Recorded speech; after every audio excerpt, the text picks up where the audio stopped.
Hello everybody. So thank you for joining me. We are going to be reading Harry Potter and the Philosopher's Stone together. Now I know lots of children or adults or whoever wants to listen have read these already. I just thought it'd be nice to read along and enjoy together. So let's have a look at the front page.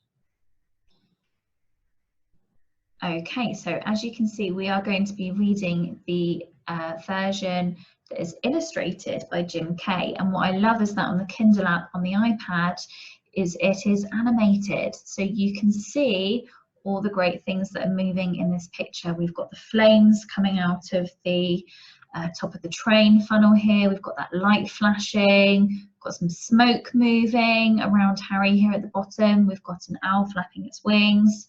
Some really lovely animation that follows us throughout the book. So we're going to be reading with the animation on. And let's begin. I always think this is such a great picture at the beginning where we see the Dursleys in all their photographs. And of course Dudley, a very fat Dudley there actually. So chapter 1. The Boy Who Lived. Mr. and Mrs. Dursley of number 4 Privet Drive were proud to say that they were perfectly normal. Thank you very much. They were the last people you'd expect to be involved in anything strange or mysterious because they just didn't hold with such nonsense. Mr. Dursley was the director of a firm called Grunnings, which made drills. He was a big, beefy man with hardly any neck, although he did have a very large moustache. Mrs. Dursley was thin and blonde and had nearly twice the usual amount of neck, which came in very useful as she spent so much of her time craning over garden fences, spying on the neighbours. The Dursleys had a small son called Dudley, and in their opinion, there was no finer boy anywhere. The Dursleys had everything they wanted, but they also had a secret, and their greatest fear was that somebody would discover it. They didn't think they could bear it if anyone found out about the Potters. Mrs. Potter was Mrs. Dursley's sister, but they hadn't met for several years. In fact, Mrs. Dursley pretended she didn't have a sister because her sister and her good-for-nothing husband were as Dursleyish as it was possible to be. The Dursleys shuddered to think what the neighbours would say if the Potters arrived in the street. The Dursleys knew that the Potters had a small son too, but they had never even seen him. This boy was another good reason for keeping the Potters away. They didn't want Dudley mixing with a child like that. When Mr. and Mrs. Dursley woke up on the dull grey Tuesday our story starts, there was nothing about the cloudy sky outside to suggest that strange and mysterious things would soon be happening all over the country. Mr. Dursley hummed as he picked out his most boring tie for work, and Mrs. Dursley gossiped away happily as she wrestled a screaming Dudley into his high chair. None of them noticed a large, tawny owl flutter past the window. At 8:30, Mr. Dursley picked up his briefcase, pecked Mrs. Dursley on the cheek, and tried to kiss Dudley goodbye, but missed because Dudley was now having a tantrum and throwing his cereal at the walls. Little tyke, chortled Mr. Dursley as he left the house. He got into his car and backed out of number 4's drive. It was on the corner of the street that he noticed the first sign of something peculiar, a cat reading a map. For a second, Mr. Dursley didn't realise what he had seen.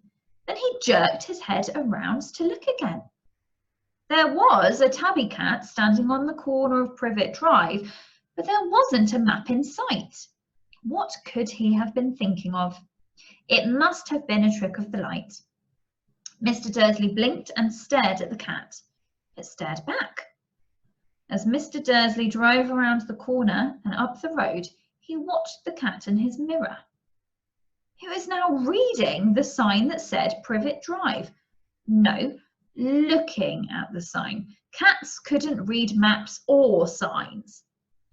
Mr. Dursley gave himself a little shake and put the cat out of his mind.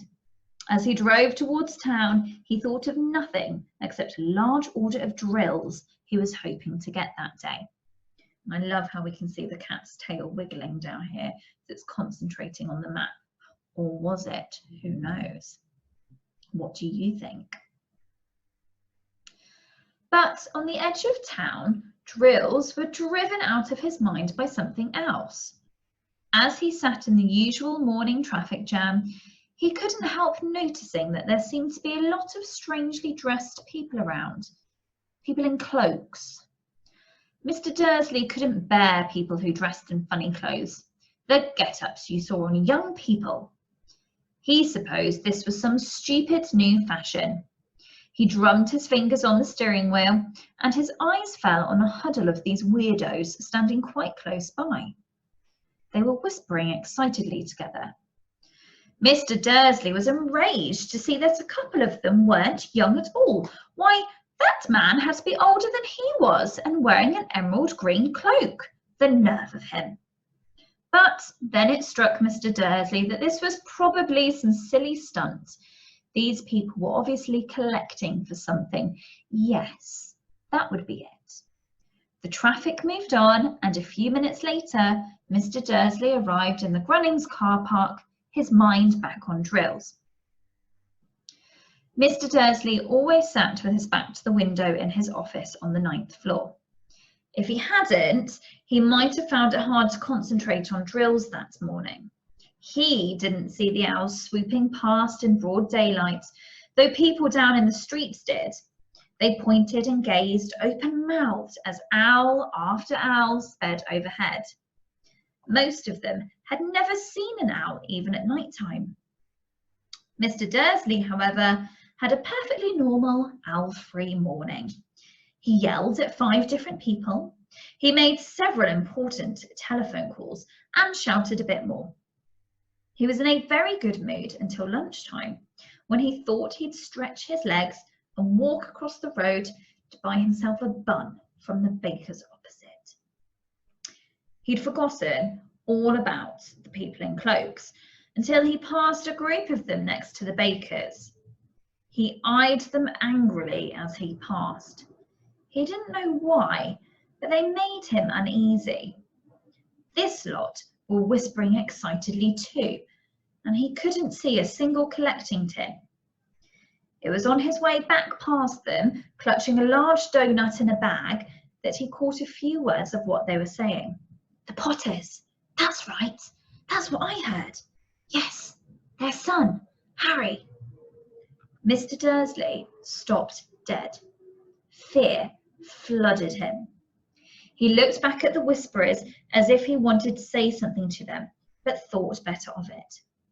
He dashed back across the road, hurried up to his office, snapped at his secretary not to disturb him, seized his telephone, and had almost finished dialing his home number when he changed his mind. He put the receiver back down and stroked his moustache, thinking, no, he was being stupid. Potter wasn't such an unusual name. He was sure there were lots of people called Potter who had a son called Harry. Come to think of it, he wasn't even sure his nephew was called Harry. He'd never even seen the boy. It might have been Harvey or Harold. There was no point in worrying Mrs. Dursley. She always got so upset at any mention of her sister. He didn't blame her if he'd had a sister like that. But all the same, those people in cloaks. He found it a lot harder to concentrate on drills that afternoon, and when he left the building at 5 o'clock, he was still so worried that he walked straight into someone just outside the door. Oh, sorry, he grunted as the tiny old man stumbled and almost fell. It was a few seconds before Mr. Dursley realised that the man was wearing a violet cloak. He didn't seem at all upset at being almost knocked to the ground. On the contrary, his face split into a wide smile, and he said in a squeaky voice that made passers-by stare, "Oh, don't be sorry, my dear sir, for nothing could upset me today. Rejoice, for you know who has gone at last. Even muggles like yourself should be celebrating this happy, happy day." And the old man hugged Mr. Dursley round the middle and walked off. Mr. Dursley stood rooted to the spot. He had been hugged by a complete stranger. He also thought he had been called a muggle, whatever that was. He was rattled. He hurried to his car and set off home, hoping he was imagining things, which he had never hoped before because he didn't approve of imagination. As he pulled into the driveway of number 4, the first thing he saw, and it didn't improve his mood, was the tabby cat he'd spotted that morning. It was now sitting on his garden wall. He was sure it was the same one. It had the same markings around its eyes. "Shoo!" said Mr. Dursley loudly. The cat didn't move. It just gave him a stern look. Was this normal cat behaviour? Mr. Dursley wondered. Trying to pull himself together, he let himself into the house. He was still determined not to mention anything to his wife. Mrs. Dursley had had a nice, normal day. She told him over dinner all about Mrs. Nextdoor's problems with her daughter and how Dudley had learnt a new word, shan't. Mr. Dursley tried to act normally. When Dudley had been put to bed, he went into the living room in time to catch the last report on the evening news. And finally, bird watchers everywhere have reported that the nation's owls have been behaving very unusually today. Although owls normally hunt at night and are hardly ever seen in daylight, there have been hundreds of sightings of these birds flying in every direction since sunrise. Experts are unable to explain why the owls have suddenly changed their sleeping pattern. The newsreader allowed himself a grin. Most mysterious. And now over to Jim McGuffin with the weather. Going to be any more showers of owls tonight, Jim? Well, Ted, said the weatherman, I don't know about that, but it's not only the owls that have been acting oddly today. Viewers as far apart as Kent, Yorkshire and Dundee have been phoning in to tell me that instead of the rain I promised yesterday, they've had a downpour of shooting stars. Perhaps people have been celebrating bonfire night early. It's not until next week, folks. But I can promise a wet night tonight. Mr. Dursley sat frozen in his armchair. Shooting stars all over Britain. Owls flying by daylight. Mysterious people in cloaks all over the place. And a whisper about the Potters. Mrs. Dursley came into the living room carrying 2 cups of tea. It was no good. He'd have to say something to her. He cleared his throat nervously.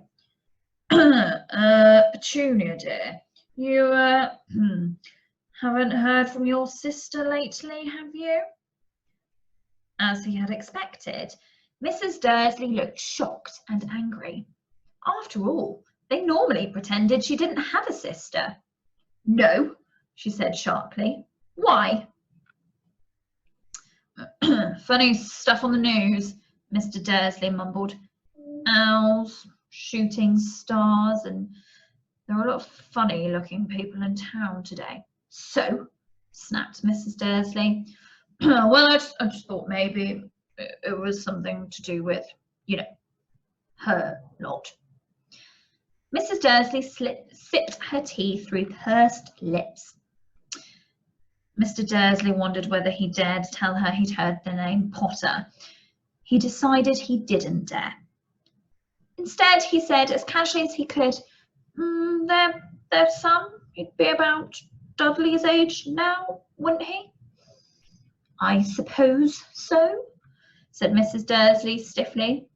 What's his name again? Howard, isn't it? Harry. Nasty common name, if you ask me. Oh, yes, said Mr. Dursley, his heart sinking horribly. Yes, I quite agree. He didn't say another word on the subject as they went upstairs to bed.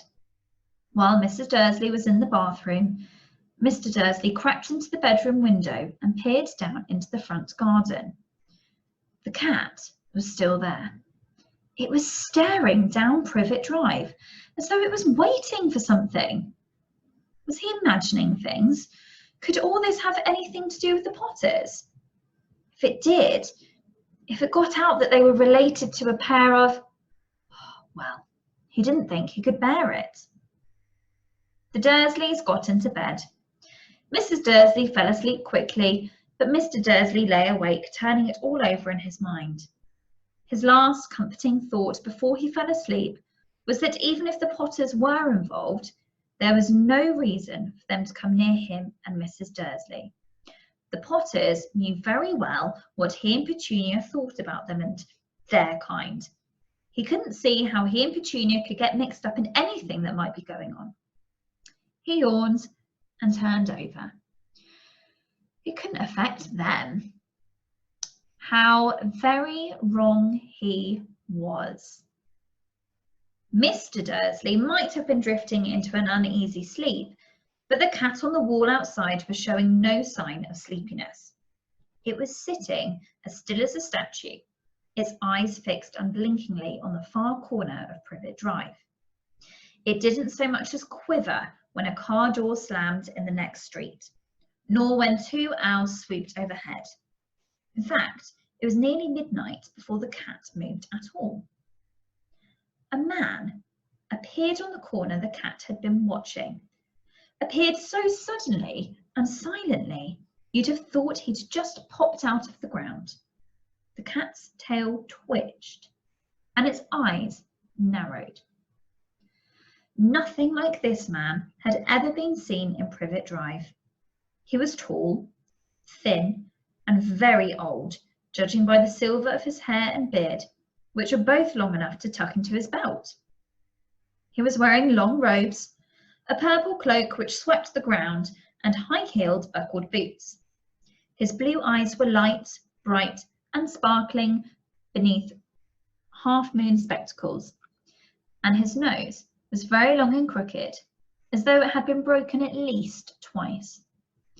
This man's name was Albus Dumbledore. Albus Dumbledore didn't seem to realise that he had just arrived in a street where everything from his name to his boots was unwelcome. He was busy rummaging in his cloak, looking for something. But he did seem to realise he was being watched, because he looked up suddenly at the cat, which was still staring at him from the other end of the street. For some reason, the sight of the cat seemed to amuse him. He chuckled and muttered, "I should have known." He had found what he was looking for in his inside pocket. It seemed to be a silver cigarette lighter. He flicked it open, held it up in the air, and clicked it. The nearest street light went out with a little pop. He clicked it again. The next lamp flickered into darkness. 12 times he clicked the put-outer, until the only lights left in the whole street were 2 tiny pinpricks in the distance, which were the eyes of the cat watching him. If anyone looked out of their window now, even beady-eyed Mrs. Dursley, they wouldn't be able to see anything that was happening down on the pavement. Dumbledore slipped the put-outer back into his cloak and set off down the street towards number 4, where he sat down on the wall next to the cat. He didn't look at it, but after a moment he spoke to it. "Fancy seeing you here, Professor McGonagall." He turned to smile at the tabby, but it had gone. Instead, he was smiling at a rather severe-looking woman who was wearing square glasses exactly the shape of the markings the cat had had around its eyes. She too was wearing a cloak, an emerald one. Her black hair was drawn into a tight bun. She looked distinctly ruffled. "How did you know it was me?" she said. "My dear Professor, I've never seen a cat sit so stiffly." "You'd be stiff if you'd been sitting on a brick wall all day," said Professor McGonagall. "All day? When you could have been celebrating! I must have passed a dozen feasts and parties on my way here." Professor McGonagall sniffed angrily. "Oh, yes, everyone's celebrating all right," she said impatiently. "You'd think they'd be a bit more careful, but no. Even the Muggles have noticed something's going on. It was on their news." She jerked her head back at the Dursleys' dark living room window. "I heard it. Flocks of owls, shooting stars. Well, they're not completely stupid. They were bound to notice something. Shooting stars down in Kent. I bet that was Daedalus Diggle. He never had much sense." "You can't blame them," said Dumbledore gently. "We've had precious little to celebrate for 11 years. "I know that," said Professor McGonagall irritably, "but that's no reason to lose our heads. People are being downright careless out on the streets in broad daylight, not even dressed in Muggle clothes, swapping rumours." She threw a sharp, sideways glance at Dumbledore here, as though hoping he was going to tell her something, but he didn't, so she went on. "A fine thing it would be if, on the very day you-know-who seems to have disappeared at last, the Muggles found out all about us all. I suppose he really has gone, Dumbledore?" "It certainly seems so," said Dumbledore. "We have much to be thankful for. Would you care for a sherbet lemon?" "A what?" "A sherbet lemon. They're a kind of Muggle sweet I'm rather fond of." "No, thank you," said Professor McGonagall coldly, as though she didn't think this was the moment for sherbet lemons. "As I say, even if you-know-who has gone—" "My dear Professor, surely a sensible person like yourself can call him by his name. All this you-know-who nonsense. For 11 years, I've been trying to persuade people to call him by his proper name, Voldemort." Professor McGonagall flinched, but Dumbledore, who was unsticking 2 sherbet lemons, seemed not to have noticed. "It all gets so confusing if we keep saying you-know-who. I've never seen any reason to be frightened of saying Voldemort's name." "Oh, I know you haven't," said Professor McGonagall, sounding half exasperated, half admiring. "But you're different. Everyone knows you were the only one you know—" "Oh, all right, Voldemort was frightened of." "You flatter me," said Dumbledore calmly. "Voldemort had powers I will never have." "Only because you're too, well, noble to use them." "Oh, it's lucky it's dark. I haven't blushed so much since Madame Pomfrey told me she liked my new earmuffs." Professor McGonagall shot a sharp look at Dumbledore and said, "The owls are nothing to the rumours that are flying around. Do you know what everyone's saying? About why he's disappeared? About what finally stopped him?" It seems that Professor McGonagall had reached the point she was most anxious to discuss, the real reason she'd been waiting on a cold, hard wall all day. For neither as a cat nor as a woman had she fixed Dumbledore with such a piercing stare as she did now.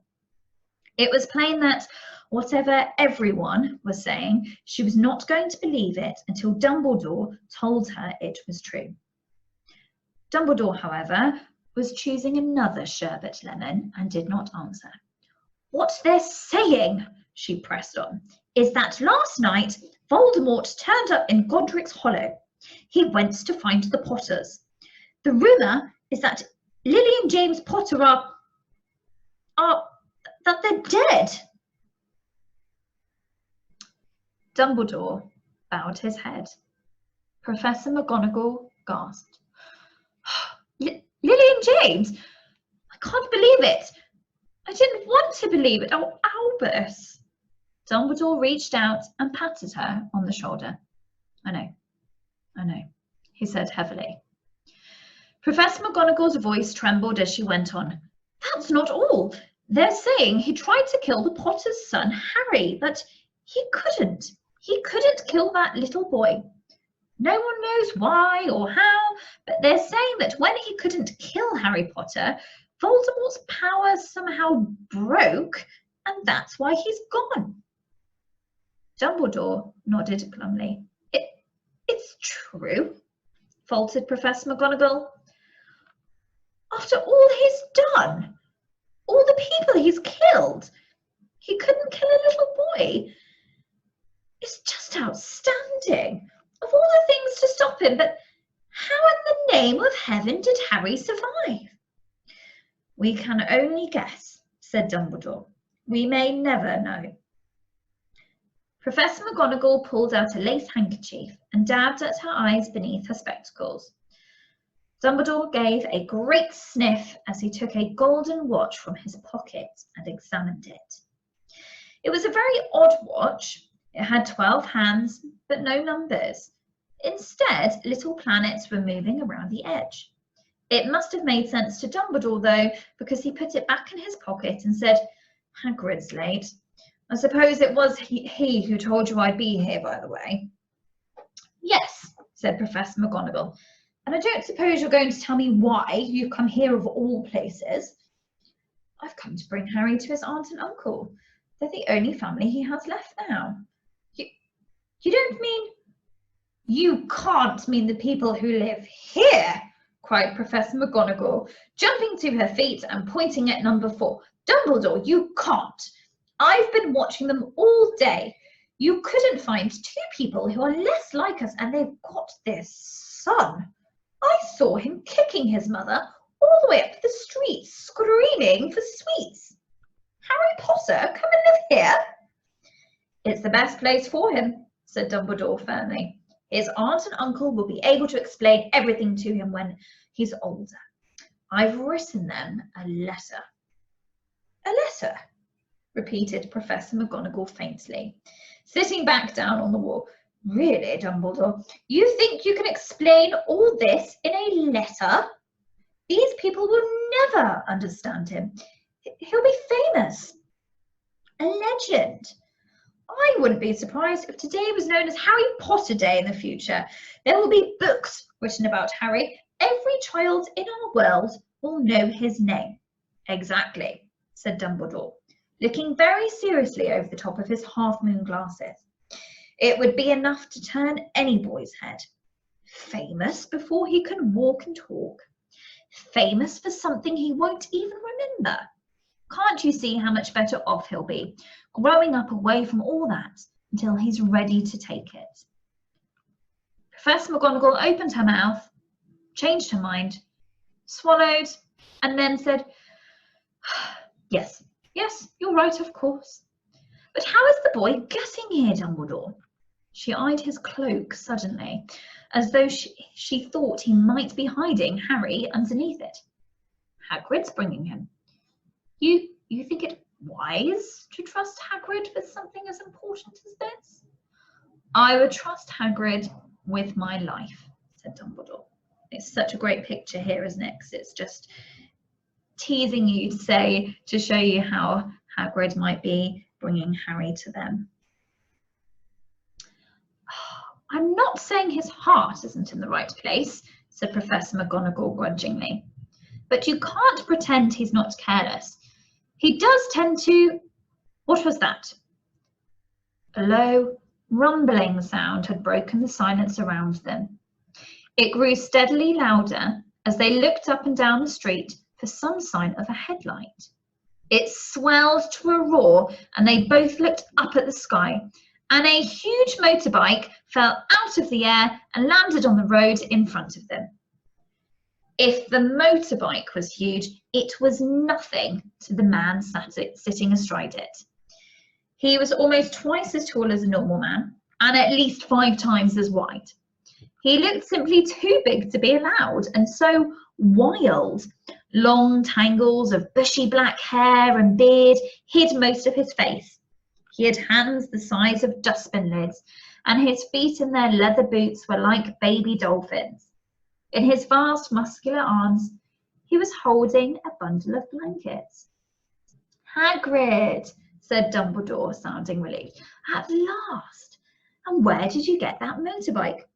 Borrowed it, Professor Dumbledore, sir. The giant, climbing carefully off the motorbike as he spoke.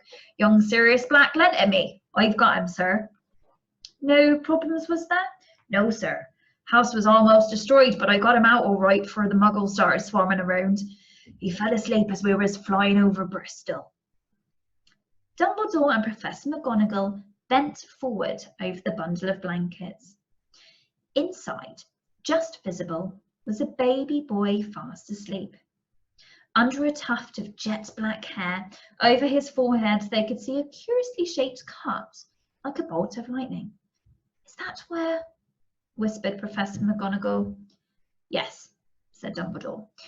He'll have that scar forever. Oh, couldn't you do something about it, Dumbledore? Even if I could, I wouldn't. Scars can come in useful. I have one myself above my left knee, which is a perfect map of the London Underground. Well, give him here, Hagrid. We'd better get this over with. Dumbledore took Harry in his arms and turned towards the Dursleys' house. Could I say goodbye to him, sir? Asked Hagrid. He bent his great shaggy head over Harry and gave him what must have been a very scratchy, whiskery kiss. Then suddenly, Hagrid let out a howl like a wounded dog. Shh! Hissed Professor McGonagall. You'll wake the muggles! Sorry, sobbed Hagrid, taking out a large spotted handkerchief and burying his face in it. But I can't stand it. Lily and James dead and poor little Harry off to live with muggles. Yes, it's all very sad, but get a grip on yourself, Hagrid, or we'll be found, Professor McGonagall whispered, patting Hagrid gingerly on the arm as Dumbledore stepped over the low garden wall and walked to the front door. He laid Harry gently on the doorstep, took a letter out of his cloak, tucked it inside Harry's blankets, and then came back to the other two. For a full minute, the three of them stood and looked at the little bundle. Hagrid's shoulders shook. Professor McGonagall blinked furiously, and the twinkling light that usually shone from Dumbledore's eyes seemed to have gone out. Well, said Dumbledore finally, that's that. We've got no business staying here. We may as well go and join the celebrations. Yeah, said Hagrid in a very muffled voice. I'd bet guess this bike away. Good night, Professor McGonagall. Professor Dumbledore, sir. Wiping his streaming eyes on his jacket sleeve, Hagrid swung himself onto the motorbike and kicked the engine into life. With a roar, it rose into the air and off into the night. I shall see you soon, I expect, Professor McGonagall, said Dumbledore, nodding to her. Professor McGonagall blew her nose in reply. Dumbledore turned and walked back down the street. On the corner, he stopped and took out the silver put-outer. He clicked it once, and 12 balls of light sped back to their street lamps, so that Privet Drive glowed suddenly orange. And he could make out a tabby cat slinking around the corner at the other end of the street. He could just see the bundle of blankets on the step of number 4. Good luck, Harry, he murmured. He turned on his heel, and with a swish of his cloak, he was gone. A breeze ruffled the neat hedges of Privet Drive, which lay silent and tidy under the inky sky, the very last place you would expect astonishing things to happen. Harry Potter rolled over inside his blankets without waking up. One small hand closed on the letter beside him, and he slept on, not knowing he was special, not knowing he was famous, not knowing he would be woken in a few hours' time by Mrs. Dursley's scream as she opened the front door to put out the milk bottles, nor that he would spend the next few weeks being prodded and pinched by his cousin Dudley. He couldn't know that at this very moment, people meeting in secret all over the country were holding up their glasses and saying in hushed voices, "To Harry Potter, the boy who lived." What a fantastic picture to finish on for that chapter. I love that we can see Hagrid on his bike travelling back there above the skyline. I think that's such a great introduction to the story and start meeting some of the characters that we're going to get to know and love so much. I hope that you've enjoyed it. Stay tuned for chapter 2 coming up.